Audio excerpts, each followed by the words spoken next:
A thread by Carlos Osuida. Pete Buttigieg tries to school President Trump, fails miserably, just like he did when he ran for president. Pete Buttigieg tweeted, "The Civil Rights Act was signed in 1964 by President Johnson. Show some goddamn respect." Carlos continues, "All the gains of the Civil Rights Act were erased by two leftist policies. One, the Great Society programs that Lyndon B. Johnson also implemented in 1964, and two, globalism. Basically, the Great Society programs paid people to be poor. The Civil Rights Act, a Kennedy creation, was implemented by Johnson as a trap. Black Americans became reflexive Democrats.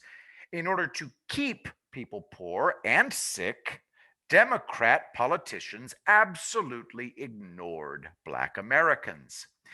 Illegal Mexicans were allowed in by the millions as the new slaves.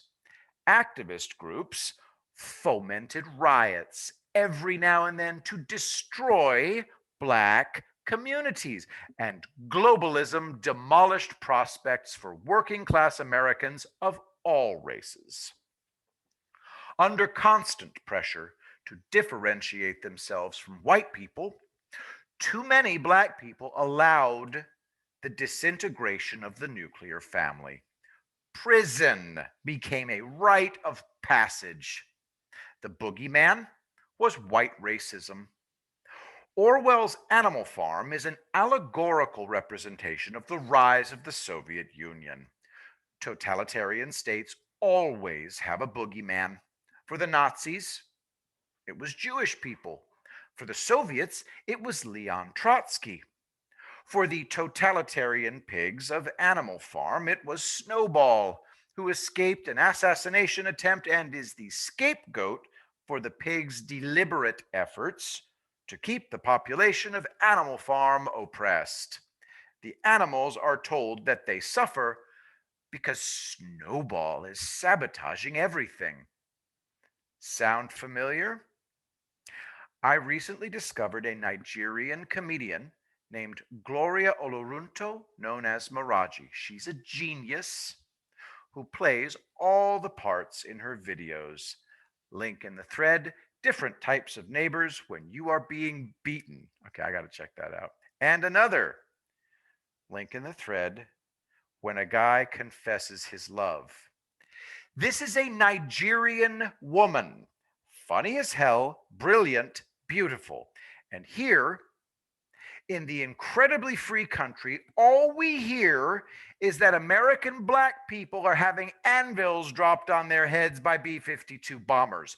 I've been hearing it all my life. It's bogus. When I lived in Tyler, Texas in 1972, my favorite teacher was Miss White, a young Black woman whose hobby was Russian folk dancing. When we were good, she'd move back the desks, put on a record, and do this. Link in the thread, Virsky Hopak Solos, Ukrainian Dance Company. I learned about Russian dancing from a young Black American woman in 1972.